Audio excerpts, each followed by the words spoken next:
Perkenalkan, nama saya Muhammad Farhan Fadila dari Prodi Ilmu Komunikasi.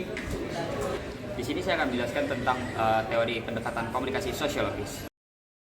Halo semuanya, dalam kehidupan sehari-hari kita selalu berinteraksi dengan orang lain, baik di rumah, kampus maupun masyarakat. Namun cara kita berkomunikasi tidak pernah lepas dari lingkungan sosial. Nah, pada video ini aku akan menjelaskan pendekatan teori komunikasi sosiologis beserta contohnya. Oke, pertama-tama kita harus tahu dulu nih apa itu komunikasi.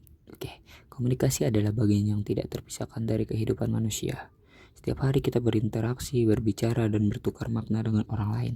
Namun, komunikasi tidak hanya sekedar menyampaikan pesan, melainkan juga dipengaruhi oleh lingkungan sosial tempat kita hidup.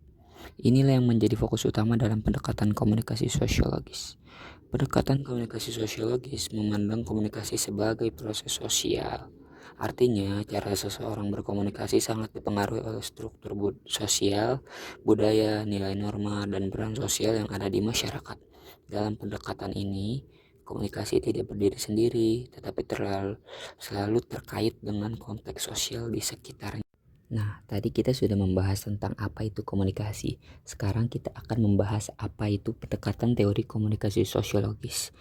Pendekatan teori komunikasi sosiologis itu adalah cara pandang dalam ilmu komunikasi yang melihat komunikasi sebagai proses sosial yang dipengaruhi oleh struktur masyarakat, budaya, norma, nilai, serta hubungan antar individu dan kelompok.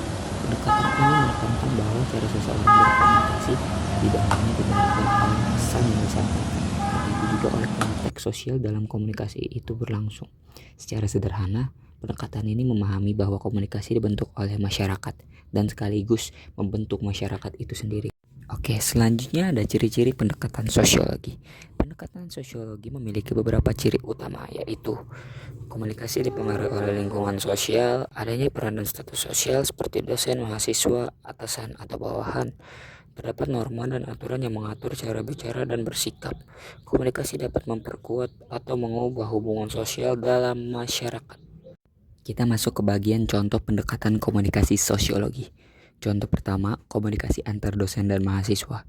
Mahasiswa biasanya menggunakan bahasa yang sopan dan formal saat berbicara dengan dosen. Hal ini dipengaruhi oleh perbedaan status dan peran sosial. Contoh yang kedua, komunikasi dalam organisasi atau tempat kerja. Karyawan akan menyampaikan pendapat dengan cara tertentu kepada atasan, berbeda dengan komunikasi sesama rekan kerja. Ini menunjukkan adanya struktur dan hierarki sosial. Contoh yang terakhir, yang ketiga, komunikasi dalam masyarakat. Setiap rapat warga, setiap orang menyampaikan pendapat sesuai norma yang berlaku agar tercipta keteraturan dan keharmonisan. Dari semua penjelasan tersebut dapat disimpulkan bahwa pendekatan teori komunikasi sosiologi menekankan peran masyarakat dalam membentuk cara kita berkomunikasi.